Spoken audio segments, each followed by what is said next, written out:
देवियों एवं सज्जनों, हिंदू व्रत एवं पर्वों से संदर्भित हमारे इस चैनल के नए वीडियो अंक में आपका स्वागत और अभिनंदन है। पिंगल नाम संवत्सर 2021 अपने अंतिम पड़ाव पर है। नया संवत्सर काल युक्त नाम संवत्सर, जिसके राजा सूर्य एवं मंत्री भी सूर्य हैं, वह आगमन को आतुर है। आगे आने वाली तिथियां अत्यंत महत्वपूर्ण हैं, जिसमें शनि अमावस्या, सूर्य ग्रहण, नया संवत्सर आगमन एवं नवरात्र की तिथियां प्रमुख हैं। इस वीडियो अंक में हम इन तिथियों पर सिलसिलेवार विचार करेंगे। काशी के प्रमाणिक पांचांग के अनुसार 29 मार्च 2025 दिन शनिवार को चैत्र शुक्ल पक्ष की अमावस्या तिथि सायं 4:33 तक भोग कर रही है। औदायिक अमावस्या एवं मध्याह्न व्यापिनी होने के कारण इस दिन स्नान, दान और श्राद्ध किए जाएंगे। इसी दिन शनि राशि परिवर्तन कर कुंभ राशि से, जो उनकी स्वराशि है, से मीन राशि में प्रवेश कर रहे हैं। न्यायाधीश शनि के राशि परिवर्तन से राशियों पर शुभाशुभ प्रभाव पड़ेंगे, जिस संदर्भ में बाद में इस पटल पर विचार करेंगे। 29 मार्च को खंड सूर्य ग्रहण दोपहर 2:21 पर लग रहा है, जो सायं 6:14 तक है। चूँकि सूर्य ग्रहण भारत में दृश्य नहीं है, इसलिए भारत में सूर्य ग्रहण का प्रभाव नहीं होगा। 29 मार्च को ही सायं 4:34 पर चैत्र शुक्ल पक्ष प्रतिपदा प्राप्त हो रही है, जो 30 मार्च 2025 दिन रविवार को अपराह्न 2:14 तक भोग कर रही है। शास्त्रों के अनुसार चैत्र शुक्ल प्रतिपदी वत्सरारंभा तत्र उदायिकी ग्राह्य, अर्थात चैत्र शुक्ल पक्ष प्रतिपदा को वत्सरारंभ होता है। इसमें औदायिक तिथि उदया तिथि जिसे कहते हैं ग्रहण करनी चाहिए। 30 मार्च दिन रविवार को औदायिक प्रतिपदा होने के कारण इसी दिन से काल युक्त नाम श्री संवत्सर 2082 आरंभ माना जाएगा, जिससे नवरात्र व्रत प्रारंभ होगा। इस नवीन संवत्सर के राजा और मंत्री दोनों ही भगवान भास्कर अर्थात सूर्यदेव हैं। शशि सूर्ये गजरूढ़ा शनि भौमे तुरंगमे गुरौ शुक्रे दोलायाम बुद्धे नौका प्रकीर्तिता, अर्थात सोमवार और रविवार को यदि नवरात्र प्रारंभ होता है तो माता हाथी पर सवार होकर आती हैं। शनिवार और मंगलवार से प्रारंभ होने पर घोड़े पर, गुरुवार और शुक्रवार से प्रारंभ होने पर पालकी में तथा बुधवार से नवरात्र प्रारंभ होने पर माता नाव में आती हैं। इस वर्ष नवरात्र रविवार से प्रारंभ हो रहा है, इसलिए माता हाथी पर सवार होकर पधारेंगी, जो महान सुख, समृद्धि और स्वास्थ्य प्रदायिनी होकर पधार रही हैं। यह संपूर्ण सृष्टि के लिए अत्यंत कल्याणकारी समय होगा। 30 मार्च दिन रविवार को चैत्र शुक्ल पक्ष प्रतिपदा में कलश स्थापना करें।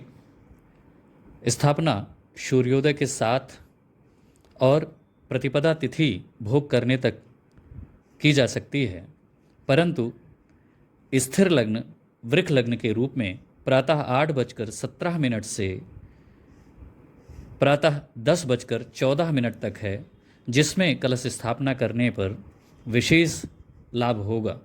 मध्याह्न में अभिजित मुहूर्त, जो दिन में 11:32 से 12:32 तक है, के मध्य भी कलश स्थापना श्रेष्ठ होगा। अन्यथा की स्थिति में प्रतिपदा तिथि, जो दिन के 2:14 तक ही है, के पूर्व कलश स्थापना करें। यह ध्यान देने योग्य है कि नवरात्र व्रत हेतु औदायिक प्रतिपदा ही ली जाएगी। अतएव औदायिक अमावस्या में प्राप्त हो रही प्रतिपदा में कलश स्थापना नहीं की जाएगी। प्रतिपदा में माता शैलपुत्री का पूजन अर्चन होगा। 31 मार्च 2025 दिन सोमवार को द्वितीया तिथि है। इसमें अपराह्न में श्री हरि के मत्स्यावतार का पूजन होगा। 1 अप्रैल 2025 दिन मंगलवार को तृतीया तिथि में माँ चंद्रघंटा का पूजन और व्रत होगा। 2 अप्रैल दिन बुधवार को चतुर्थी तिथि प्रातः 7:06 तक प्राप्त हो रही है, जिससे उदया तिथि की चतुर्थी ग्रहण की जाएगी। इसी दिन वैनायकी चतुर्थी व्रत भी किया जाएगा। पंचमी तिथि इसी दिन अर्थात 2 अप्रैल को प्रातः 7:07 से प्रारंभ होकर 3 अप्रैल को प्रातः 4:56 तक भोग कर रही है। इस प्रकार सूर्योदय को स्पर्श न करने के कारण पंचमी तिथि की हानि हो रही है। 3 अप्रैल दिन गुरुवार को खष्टी तिथि है, जिसमें सूर्योदयोपरांत श्री खष्टी व्रत एवं श्री स्कंद खष्टी भी मनाई जाएगी। 4 अप्रैल दिन शुक्रवार को सप्तमी तिथि में माता कालरात्रि की पूजा और अर्चना होगी। 5 अप्रैल दिन शनिवार को महाअष्टमी का व्रत और पूजन होगा। नवमी तिथि 5 अप्रैल को रात्रि 12:06 से प्रारंभ होकर 6 अप्रैल दिन रविवार को रात्रि 11:13 तक भोग कर रही है। अतएव औदायिक नवमी तिथि 6 अप्रैल 2025 दिन रविवार को है। इसी दिन महानवमी का व्रत पूजन होगा। इस वर्ष नवमी तिथि पुनर्वसु नक्षत्र से युक्त है। चैत्र मासे नवम्याम तु जातो रामः स्वयं हरि पुनर्वसु नक्षत्र संयुक्ता सा तिथि सर्व कामदा श्री राम नवमी प्रोक्ता कोटि सूर्य ग्रहादिका। अर्थात चैत्र मास की नवमी तिथि में तो स्वयं हरि राम के रूप में उत्पन्न हुए हैं। यदि पुनर्वसु नक्षत्र से नवमी तिथि युक्त हो तो यह संपूर्ण कामना प्रदायिनी होती है। यह श्री राम नवमी करोड़ों सूर्य ग्रहों से अधिक फलदायी होती है। इस प्रकार यह श्री राम जन्मोत्सव वाली नवमी अत्यंत पुण्यकारी एवं कामनाओं को प्रदान करने वाली है। प्रभु राम का जन्म कर्क लग्न में मध्याह्न में हुआ, इसलिए नवमी तिथि के 2 चरण बीत जाने के बाद अर्थात प्रभु राम के जन्म के उपरांत हवन करना श्रेष्ठ होगा। उपरोक्त नवरात्र तिथि विचार से स्पष्ट है कि पंचमी तिथि की हानि के कारण यह नवरात्र 8 दिनों का है, परंतु इस संदर्भ में निर्णय सिंधु में उल्लिखित है कि तेन कर्म विशेषे नवरात्र शब्दों रूढ़, अर्थात इसमें कर्म विशेष में नवरात्र शब्द रूढ़ है। अतएव चैत्र शुक्ल पक्ष की अमावस्या से ही व्रत कर समाख्या नाम 9 दिवसों का नवरात्र व्रत पूर्ण करने वाले मान्यता के लोग शास्त्र दृष्टि में गलत हैं, जिन्हें शास्त्र मूढ़ मानते हैं। नवरात्र व्रत पारण के संदर्भ में निर्णय सिंधु का निर्णय है कि सच दशम्याम कार्या, अर्थात व्रती पारण 10वीं तिथि में करें। 10वीं तिथि 6 अप्रैल दिन रविवार को रात्रि 11:14 से प्राप्त होकर 7 अप्रैल दिन सोमवार को रात्रि 11:53 तक भोग कर रही है।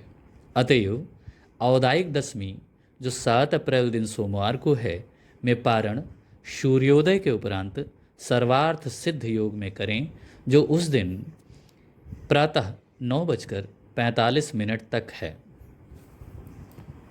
व्रत और पर्व के शास्त्रीय विचार हेतु हमारे इस चैनल को लाइक, सब्सक्राइब और शेयर अवश्य करें, जिससे अन्य सनातन धर्मी इससे लाभान्वित हो सकें।